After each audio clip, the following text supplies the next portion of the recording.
What are you doing here?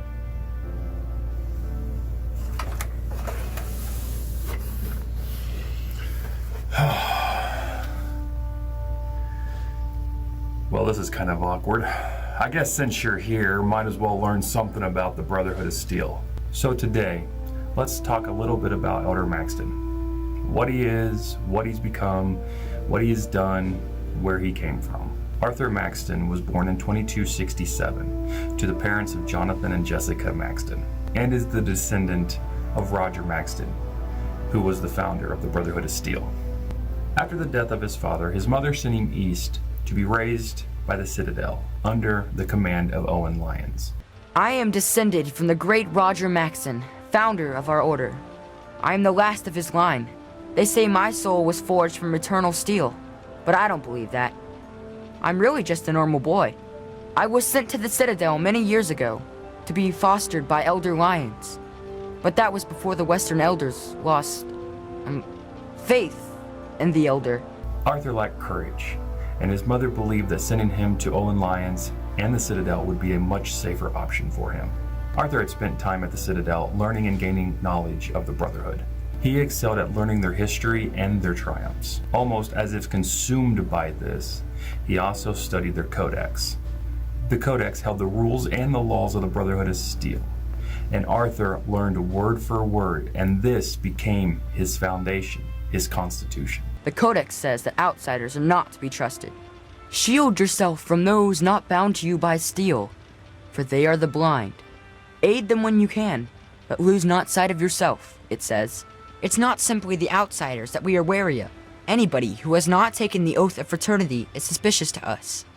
The Codex says, fear those who do not pledge to the Brotherhood, for though their eyes may be open through service, they are now blind. This, however, caused conflict within young Arthur, as Elder Owen Lyons was content at bending the rules. He even allowed entry to an outsider, the Lone Wanderer. Apparently he thought of these as guidelines more than rules. Sound familiar?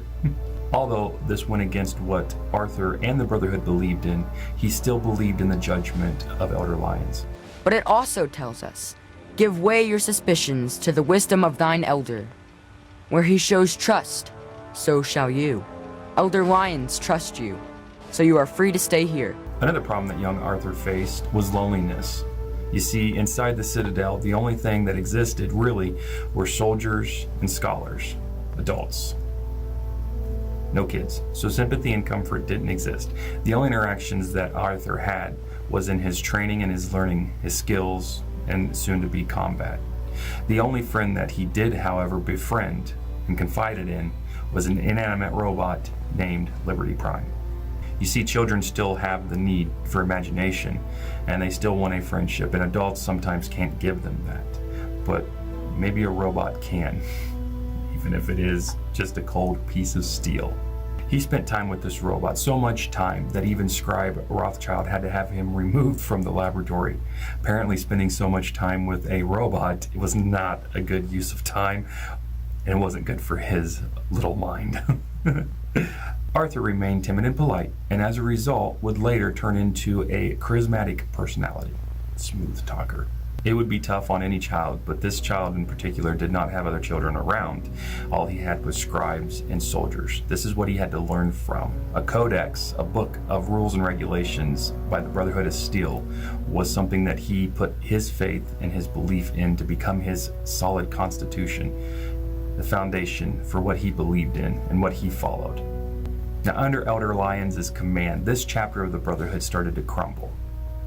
And only after the death of Lyons did Arthur really shine and show the Brotherhood just what he was made of. Each elder after Lyons just was not getting the job done, but it just gave that much more room for Arthur to shine and excel, and he did.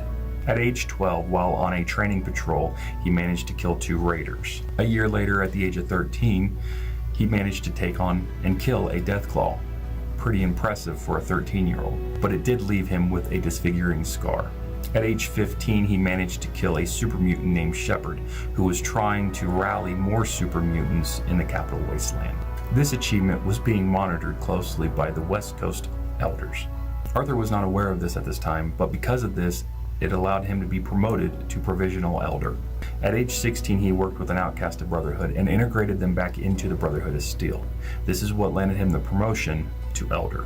He was now the youngest elder in the entire Brotherhood of Steel. Along with this promotion, he was granted the Pride-One, a massive airborne ship. With the ship and the support of the Brotherhood of Steel, he was able to reign uncontested in the wasteland. His influence and authority would spread across the entire East Coast. And who would challenge him? With the Pride-Wood at his command, he appeared unstoppable. This caused cults back west to start to worship him. Elder Maxson took offense to being considered a deity. He was content just to be the perfect human specimen. Elder Maxson cared for those under his command and the people of the Commonwealth. He was willing to trade technology for food and medicine and only use violence as a last course of action. Elder Maxson was what the Brotherhood and the people of the Commonwealth needed. It is time to reveal our purpose and our mission. Beneath the Commonwealth, there is a cancer, known as the Institute. A malignant growth that needs to be cut before it infects the surface. They are experimenting with dangerous technologies that could prove to be the world's undoing for the second time in recent history. The Institute scientists have created a weapon that transcends the destructive nature of the atom bomb. They call their creation the Synth, a robotic abomination of technology that is free-thinking and masquerades as a human being. This notion that a machine could be granted free will is not only offensive, but horribly dangerous. And like the atom, if it isn't harnessed properly, it has the potential of rendering us extinct as a species. I am not prepared to allow the Institute to continue this line of experimentation.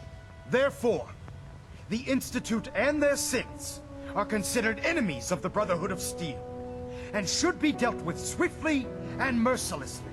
This campaign will be costly, and many lives will be lost. But in the end, we will be saving humankind from its worst enemy. Itself. Ad Victoriam! Ad Victoriam! Ad Victoriam! I care about them, you know. The people of the Commonwealth.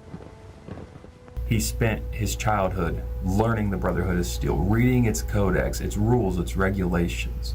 He even excelled at everything he did. He wanted to protect. He didn't even want to be considered a deity, a god among other people. He didn't want to be worshipped, but he wanted to protect. He wanted to keep people safe. And I believe that this resorts back to when he was younger and he lost his father.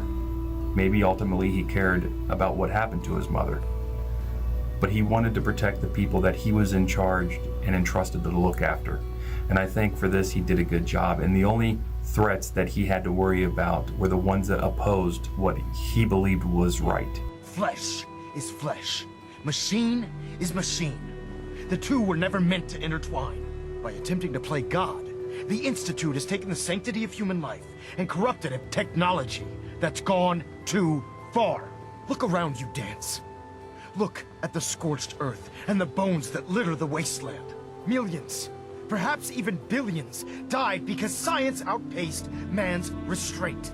I don't believe Elder Maxson had any ill intentions. He just saw threats to the Commonwealth, and he was going to protect his people.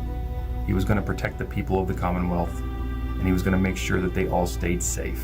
Now, if you don't mind me, I'm going to go back and continue to look for one of them perfectly preserved pies.